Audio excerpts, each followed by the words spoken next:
Filipino food, the ones that I think of are foods that are meant to be shared. You are not meant to eat this whole collection of egg rolls all by yourself. You beat me to it. Sorry. No, you're good. We can say it together. Okay. At the same time. At the same time. At the same time. At the same time. Finish each other's sandwiches. Okay. You're such a millennial. Yeah.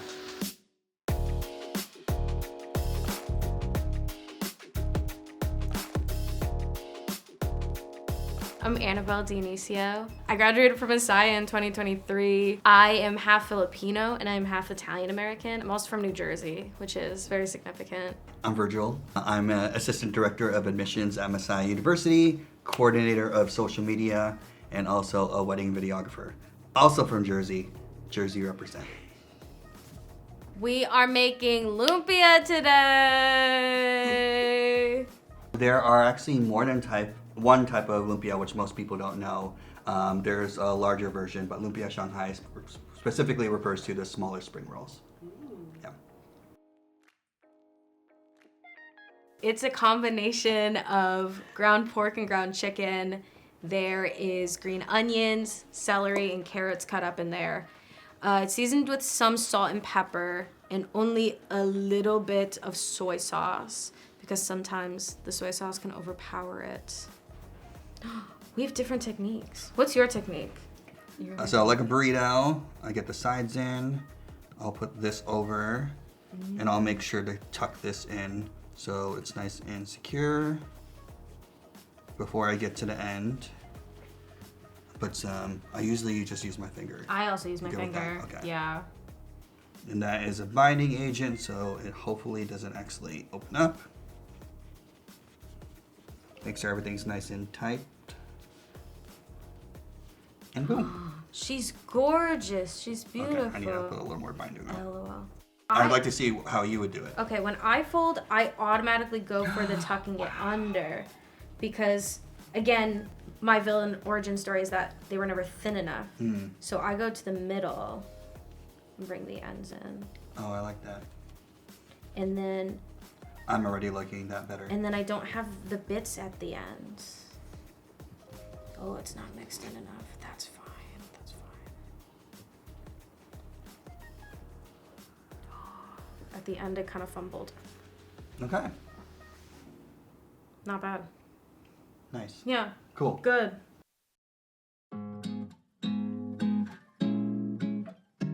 I first learned how to make lumpia Shanghai from my grandma on my mom's side. She would just spend one day making like 100 to 200 of them, and I would just watch her. And I was like, one day I'm gonna do this myself. And now I do. I learned how to make lumpia from my dad. My dad is Filipino. My mom is Italian American. My grandma would make lumpia sometimes, but we didn't have a big Filipino family around us or a big Filipino community, so there wasn't always much of a reason to make so much Filipino food. So I never even saw her make food. She never taught me, even though I would ask. She'd be very secretive. So it wasn't until I was in high school that my dad was like, okay, we have to do this. And the two of us called my grandma, saw what limited information that we could get, and also YouTube videos. And we sort of like taught each other in a way. So that's always a special thing. And then I love showing it to other people. Any place that has Filipino food, you need to have lumpia. Yeah. I feel like there's certain staples. Even though a lot of people know Filipino food as chicken adobo, I feel like it is not a staple as much as lumpia and pancit is. Yes. I was reading this essay by a writer, and she's half Filipina and half Indian. And she was talking about how lumpia is a party food, how it's something that shows that you're welcoming people in, shows how you're never ashamed of who you are. I definitely think it's good for parties because it's very small and it is fairly cheap to make, so it's very accessible in that way.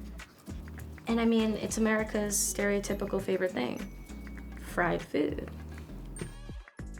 Filipino food itself is just multiple things in coming together, right? Like multiple cultures. You have the Chinese influence, you have this influence in Spain, you even have some influences from additional places like Indonesia, Malaysia.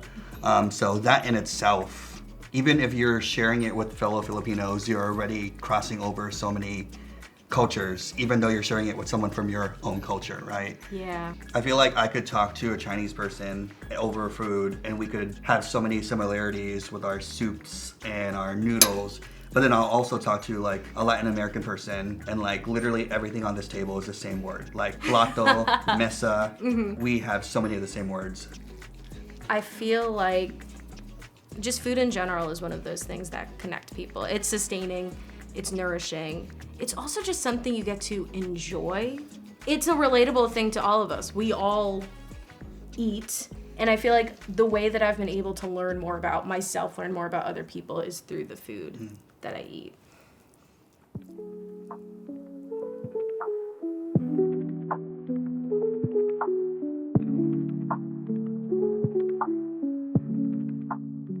I have a lot of feelings, and I feel like I have a lot to say about colonization in the Philippines.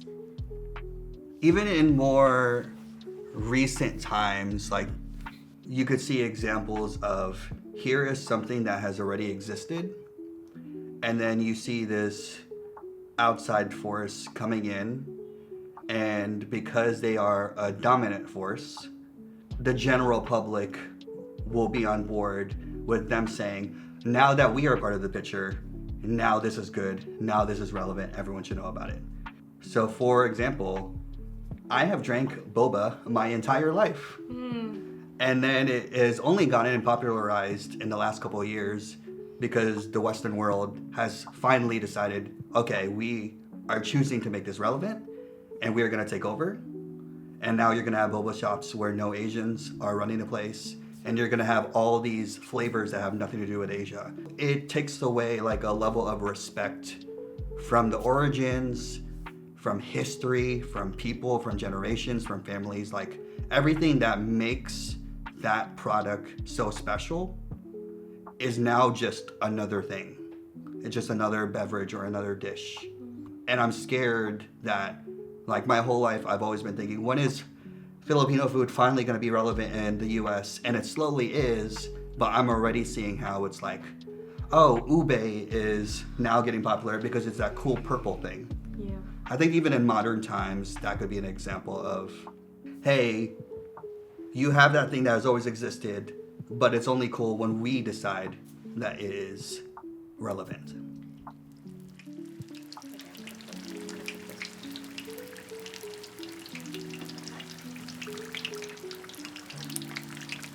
Oh, yeah.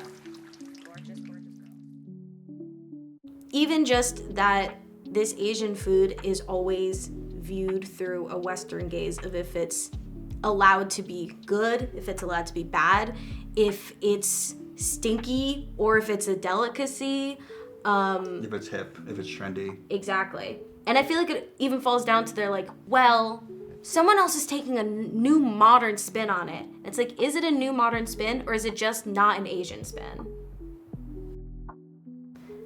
Filipinos are a resilient people. Yeah. We're resilient. History says that, yeah. Yeah. Two things I hear people say about Filipinos is that they are so like happy and joyful and welcoming, and that they're also resilient. And I love that those get to exist together. Yeah. And I love that that also gets to exist in our food. That's a more academic answer. The two things I usually hear about Filipinos is that they could sing and play basketball. Which are also joy That's there you and go. resilience. There we go. Thank Resilience. Taking fouls and going to the free throw Bruno line. Mars. Yeah. Bruno Mars and Dave Bautista. Anyways.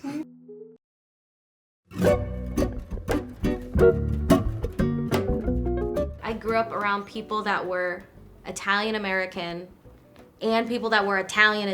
And I also grew up around people that were Filipino American and people that were Filipino. So all four groups did not like me because I didn't fully vibe and get their entire group. But I did understand. Part of me, actually, not part of me, all of me could be included with them, but there was just enough difference that made it tense. However, not to be corny, but food did unite us all. Whenever I think of food, I think of like both sets of my grandparents, my Filipino grandparents and my Italian grandparents sitting around a table and sharing the same food. I think about there being a table and there's a big ziti on one end, and I think about there being a tray of lumpia on the other end, and I think about them sharing those things. That's what food has always been to me. Food has always been community. I've never known food without community being intentional part of it.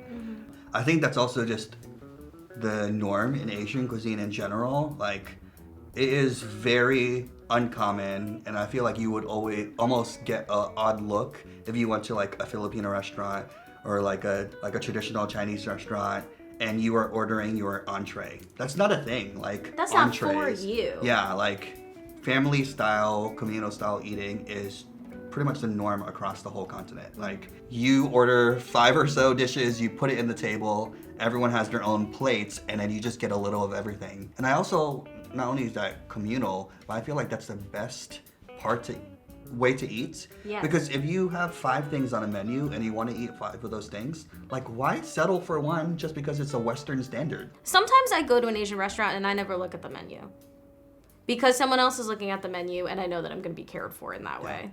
That the food that I need will be supplied to me. Which goes back to community and hospitality. Yeah. Whenever I bring like my non-Filipino, non-Asian friends back home, they just sit down and they're like, "You're gonna order for us? Cool." And then they just sit there and they don't know what they're gonna eat until it's right in front of them. And it always works out. It always works. There's something about food that I think it's such a good way to show people that you care for them. Yeah. Because it's something that you need. And so someone going out of their way to make sure that it's something that you enjoy even, and something that you're thinking about, and kind of showing like, I'm ordering this because I'm thinking of you and how you'll like it. Yeah. That's also good. I always say like, food is a love language to me. Yes. The college essay I wrote to get into Messiah, which Virgil read, is specifically about a leader telling me about how when he eats blueberries, he feels like this is exactly how food ought to taste. And to him, that's what it must be like to be in the kingdom of God. Bizarre. Whoa. I understand. The best food that I've ever eaten was always food that was shared. And that's when I felt the most loved. That's when I felt the most supported and cared for. And I feel like that is a spiritual experience in and of itself. Being able to share something with people, being able to know that you are being cared for in that way. It always goes back to that hospitality and that care ethic. And I feel like that's actionable ways that people show love. That's actionable ways that people are like reflecting the divine. Yeah. All right. Maybe grab one. Let's grab one. And we'll toast with them. Oh, I think that's such a good idea. These are gorgeous, honestly. Looks so good. Cheers. Oh my god. Nice.